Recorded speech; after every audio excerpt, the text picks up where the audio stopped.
All right, it is 6 a.m. in the morning. Thank you so much for making time for this program tonight here on K24. Not tonight, but this particular morning here on K24. This is New Dawn. Once again, I want to welcome you to the program and trust that you are waking up well this particular morning. And thank you so much for trusting us to bring you up to speed with what you're waking up to and shaping a conversation that will be forming the agenda of the nation today. My name is Brian Amwai, and today we have a lot lined up for you, depending on, or rather, based on what is happening currently in the country, all the way from the corridors of justice to social issues and also the political front. The question we are asking is, which way Kenya, which direction is this country taking? From the political front, we are seeing we are in the corridors of justice. An impeached deputy president, a deputy president-elect that is yet to assume office following a legal battle that is currently taking shape in the corridors of justice, whose judgment, by the way, will be happening tomorrow at 2 p.m. when the three-judge bench will actually rule on whether to stay the conservatory orders or conservatory orders that are actually preventing the swearing in of Kithure Kindiki. Different sides of the divide arguing out their case on this particular matter. On the social front, of course, we've seen cases of abductions in the country. And also femicide cases are on the rise, with the government called out to do something about it. That is on the social front. On matters economy, of course, you're talking about the Finance Act 2023, with the Supreme Court overturning the rule by the Court of Appeal yesterday, saying the public participation exercise was conducted successfully, and giving out upholding different rulings that were made by the Supreme Court, by the High Court and also the Court of Appeal. Of course, we'll be getting into the details of that with my panel later on to try and understand which direction the country is taking on both fronts, politically, socially and economically, with the President of Kenya saying that the country is on the right direction. We are doing okay. And if you hear anything dissenting or different from what he said, well, that is propaganda. That is what we'll be getting into this particular morning. Of course, engage us on our socials at Amwai Brian, that is on X, at K24, across social media platforms. We'll be sampling your feedback on the program this particular morning. Do tell us where you are watching us from and also what you think about the direction of the country. And of course, what we'll be having later on as far as the state of the nation is concerned. I do want to take you through what you're waking up to as far as news is concerned, and also take you through some what you're waking up to on the dailies, and then have a conversation that will be forming the agenda of the nation today. Now let's begin as far on matters news. Now, the long-awaited ruling by the Supreme Court has finally come, different from what their lower courts issued, terming the Finance Act of 2023 unconstitutional. Now, the Apex Court has overturned those rulings and now says the act is constitutional and there was adequate public participation. And as I report on this particular case, the courts, however, upheld that certain sections of the act, including amendments to the Kenya Roads Act and Unclaimed Financial Assets Act, are indeed unconstitutional. Let's take a listen. A ruling by the highest court of the land has dealt Kenyans a blow, as the punitive taxes in the Finance Act of 2023 will continue to bite. However, the Kenya Kwanza government can now breathe a sigh of relief, as their appetite for taxes seem to have been validated. The ruling comes at a time when the conversation on the Finance Act 2023 continues to take center stage, after the 2024 one was impugned following the Gen Z protests in the country in the month of June and July. This case, originally filed by multiple petitioners in the High Court, questioned both the legislative process behind the Act and its constitutional compliance. Critics argue that the Act lacked sufficient public input, violated the Constitution by bypassing the Senate, and contained provisions extending beyond the scope of a money bill. Initially, the High Court and Court of Appeal found several sections of the Act unconstitutional, specifically those involving amendments to the Kenya Roads Act and the Unclaimed Financial Assets Act. However, the Supreme Court upheld only some of these findings, while allowing the other sections of the Act to stand. It maintained that while Parliament does not need to offer a detailed explanation for every public submission it accepts or rejects, it should still put forth efforts to make the legislative process inclusive. The Supreme Court also tackled the controversial affordable housing levy, ruling the matter as moot and leaving its validity open to further debate. With this ruling, the Finance Act 2023 remains partially intact, allowing the government to continue collecting some taxes and levies at the detriment of the Kenyan population. Brian Amoai, K24, Nairobi. Now, Deputy President Rigathi Gachagwa's appeal seeking to get an order from the Court of Appeal to suspend the High Court's 3-judge bench looking into his case did not sail through. However, it will be heard on Thursday at 11 a.m. Gachagua, who challenged the empanelment of the bench by Deputy Chief Justice Philomena Mwilu, however, made a spirited fight to have conservatory orders staying the resolutions of the Senate to be extended until the case is heard and determined. Now, through his lawyers, he argues that the conservatory orders are set aside and Kithure Kindiki is sworn in as Deputy President. Now, the hearing and determination of the petitions will just be a mere formality exercise. Nobody needs a brain in this court to know that the reason for all these dilatory tactics is because this side believes, having obtained a final ex parte order, they can now grind the wheels and backpedal and buy time until the conversion of the Jews, or until, as my people say, donkeys grow horns. The court must rein in these tactics. The people of Kenya, in electing the Deputy President and the President and the Senators and everybody else who is elected, they were not electing to go back to imperial presidency. And it is for this court to ensure that we do not go back to the imperial presidency, where the Constitution and the rule of law are replaced by the wishes of one individual. What this case has taught me is just how perilous we stand as a country if we depend on our legislative and executive institutions, and very recently, our constitutional commissions. Our remaining beacon of hope, my lords and my lady, is this judiciary. I have one question for you, my lords, my ladies. Will you drop the ball, or will you hold the ball to the finish line? A constitutional democracy would not mean anything unless due process is upheld. And due process is the first duty of the High Court, to ensure that in whatever dispute that is before the court, before it is decided, the court has confirmed due process has been observed. And as a constitutional democracy, that is a standard, because they try to compare ourselves with a dictatorship, that as a constitutional democracy, we can live with the decision. Only 200,000 people purportedly participated in that process.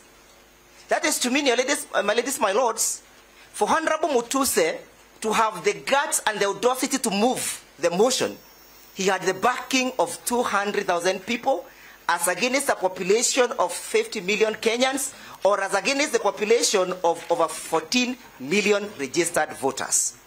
What begs question for determination was that a qualitative and a quantitative public participation? Was it meritocracy? Does it deserve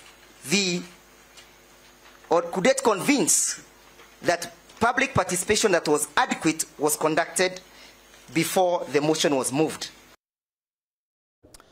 Now, lecturers in public universities have resumed their nationwide strike following a disagreement between the university's academic staff union, WASU, and the government over the implementation of the return to work formula they signed on the 26th of September this year.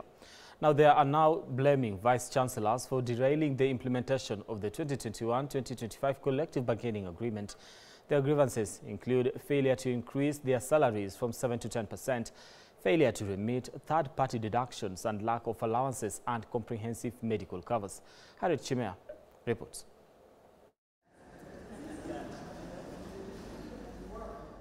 The lecturers' strike has left classrooms eerily silent, with students left without instruction.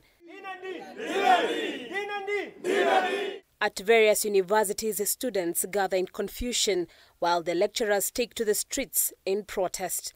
At Dedan Kimathi University, lecturers rallied with placards, their chants echoing a demand for justice and respect. Telling the Kenyan parents, now that there is a strike nationwide, there will be a strike until, I don't know, God knows who, when. Because I foresee us being on strike up to January. Parents should come for their children, they stay at home until their government, who is the principal sponsor of these students, is willing and able to pay. It was a similar situation at Moi University in Eldoret. I've declared the strike officially launched. Speaking at the Technical University of Kenya, UASU Secretary General Constantine Wasonga decried the frustration that led to this renewed action. He emphasized that the government's failure to honor the pay deal agreed just last month has violated their rights, yet other civil servants receive better pay. People are earning automatic annual increment to the tune of 8%. I have the data with me here. And what I'm talking about is from Salaries and Remuneration Commission. Who gave them those automatic annual increment that you pay our members? They are arrears. You have denied them for all those years. We have items that need to be negotiated and agreed upon, and those items we agreed that we'll negotiate them within 1 month. The 1 month is almost over. The lecturers are demanding immediate implementation of the 2021-2025 collective bargaining agreement. They have pointed fingers at vice-chancellors, accusing them of obstructing the necessary reforms. And they came up with a figure, in fact, 3 scenarios, which we did not agree. 4.3 billion, 5 billion, and 8.6 billion. When we were interrogating as to how they arrived at those, whether they were having in mind the return to work formula, they said that the government had given them 4.3 billion. And that is what they want us to work with. That was against the return to work formula. According to the return to work formula, 7%, 10%, and 4% annual increment was costing the government 9.6 billion. In Eldoret's Moi University, operations have been halted for over 2 weeks.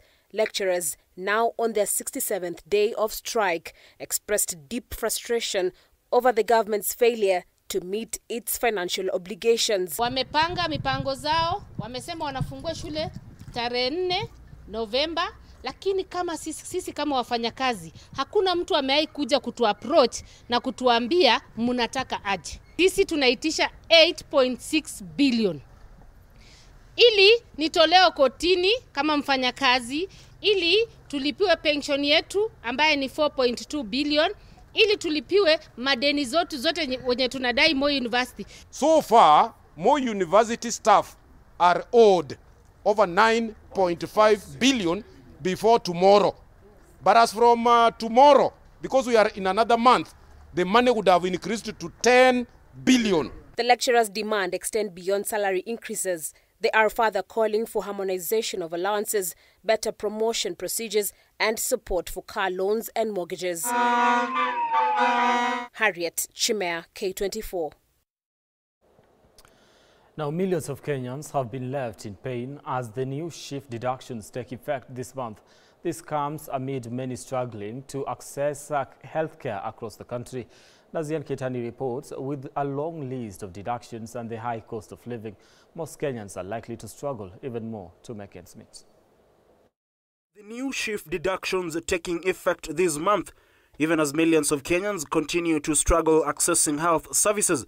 Most of them are decrying being forced to pay in cash, despite making contributions to the new health scheme. The implementation of the scheme has faced a myriad of challenges, patients struggling to access services, with Kenyans continuing to decry the high rate of deductions. Kenyans continuing to lament over the high rate of deductions. Zile pesa zinakatwa na ukiangalia yale matibabu ambayo watu wanapewa haitoshaneki na hicho kiwango kinafaa kikatwe kiwe chini zaidi, ambacho hata mtu wa chini akaweza kujimudu kuilipia, kwa sababu wanakata pesa nyingi na matibabu ambayo wanapeana pia hakuna. Under the new scheme, Kenyans earning 20,000 will now contribute 550 shillings, down from 750.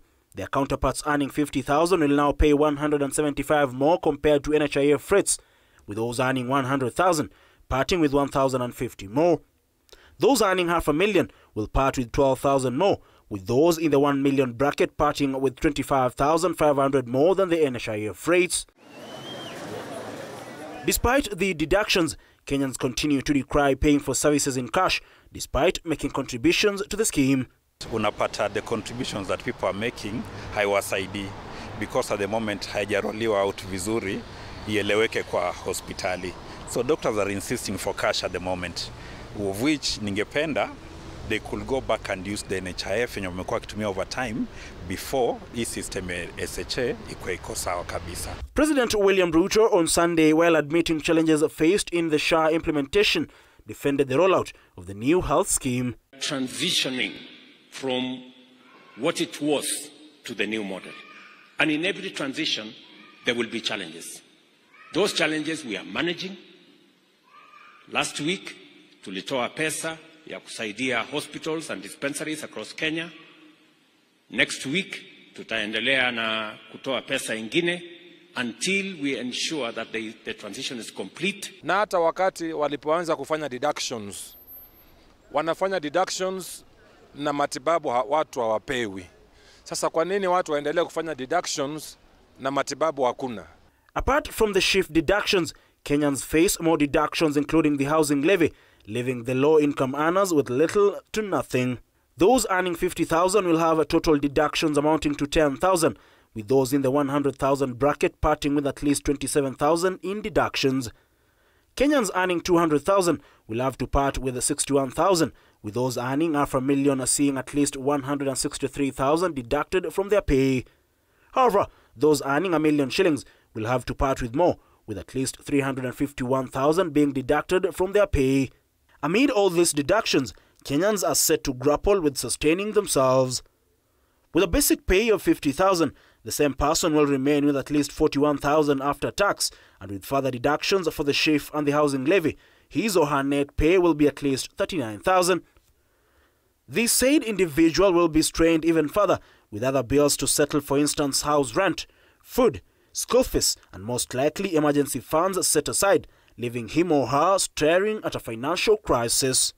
With the government adamant on ensuring Kenyans pay taxes alongside a spree of more deductions, the question is, just at what cost for the average Kenyan? Ian Keitani, K24 TV, Nairobi. The Federation of Women Lawyers in Kenya, FIDA, now wants a femicide declared a national crisis following a series of killings in recent months. Now, FIDA says at least 30 women have been killed in the past 1 year. And as Bentura Komboka reports, the lobby group has given the authorities 14 days to conduct thorough investigations, failure to which it will lead to nationwide protests. FIDA Kenya has issued a 30-day ultimatum to the Directorate of Criminal Investigations, the police and the Office of the Director of Public Prosecutions to provide a public update on investigations and prosecutions related to murder cases involving women. This includes information on the whereabouts of the key suspect in the Kware murder, Collins Jumaisi, who to date remains at large. After escaping Gigiri Police Station custody in August, he escaped soon after confessing to killing 42 women aged between 18 and 30 years. The women included his own wife, and he claims to have killed his first victim in 2022. The Directorate of Criminal Investigations, DCI, and the Office of the Director of Public Prosecutions must provide a detailed public update on the status of investigations and prosecutions of all suspects tied to these femicide cases. The ultimatum follows the deaths of at least 30 women since the beginning of the year. FIDA wants the National Police Service to provide a status update on these investigations in the next 14 days, failure to which they will call for nationwide protests. We cannot allow femicide to become a normalized part of of a society. Enough is enough. Our options, including mobilizing a nationwide picketing of women to demand our right to safety and justice. The Federation is also calling for legislative reforms to classify femicide as a standalone crime within the Penal Code. The lawyers are also demanding that the vacant position of the Gender Cabinet Secretary be filled urgently. FIDA Kenya is committed to advancing legislative reforms to include femicide as a standalone crime within the Penal Code. In January this year, thousands of Kenyans held a protest in various towns and cities across the country, calling for an end to femicide and violence against women. At least 546 women and girls have been murdered in Kenya from 2016 to 2024, with 16 of those killed in January alone. The victims included 20-year-old university student Rita Waini, whose dismembered body was found in Kasarani, online influencer Scarlett Wahoo, and most recently a 23-year-old trainee Catholic nun whose body was found in a pit within Rongo Parish Convent. Another victim, 23-year-old Seth Nyakio, was laid to rest today at Langata Cemetery in Nairobi. The late Nyakio was murdered on the 14th of this month at Biafra Estate in Thika Town. Her body was found at a friend's house with the cause of death recorded as manual strangulation. We want to make sure that this actually does stop.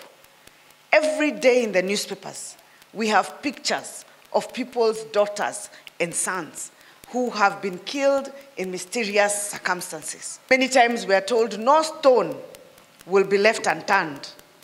Alafu wiki moja, wiki mbili, we pray and hope that this will indeed be the last time. According to a report from the United Nations Office on Drugs and Crime and UN Women, current and former intimate partners are the most likely perpetrators of femicide, accounting for an average of 55% of all intimate partners and family-related killings. The report further says that 41% of married women have experienced physical violence compared to 20% of those who have not been married before. Bentura Kwamboka, K24, Nairobi. Now, Willis Ayako, Wells Fargo Human Resource Manager, died from severe head injuries, according to a post-mortem report. Ayako's body was found in a river in Siaya County with some of his body parts missing. As Milia Kisienya now reports, the gruesome murder that caught the country's attention has seen the police arrest one suspect believed to have been part of the murder. Days after the body of Wells Fargo HR manager Willis Ayeko was found in a river in Nyamnini area in Siaya County, details that might have led to his death have finally been revealed. Streaming at the Lee Funeral Home to establish the cause of his death were top government officials, his family and friends.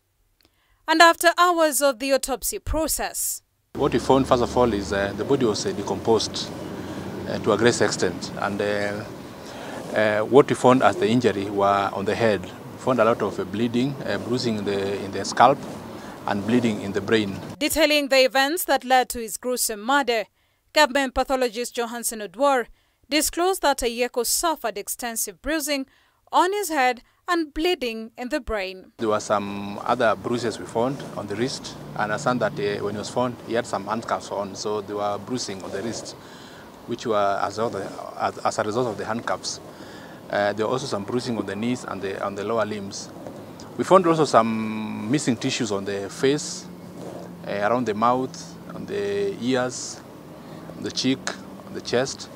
But looking at them, initially we thought probably this person was undergoing some form of torture, but when you examine them very closely, they look like what is called animal predation. I would like to agree with what Dr. Odwar has said. We are in agreement in the diagnosis. The cause of death is head injury due to blunt force trauma. And also importantly, we were able to identify him positively from clothing and the physical features. Authorities have been up and running to arrest his perpetrators, and following several leads, one suspect has been arrested in Dandora with proceeds from the crime scene and is currently being held at Muthaiga police station. Meanwhile, the findings from the autopsy will also contribute to the ongoing investigations by detectives. I understand the culprit come from Quisero, which is at the border of my constituency.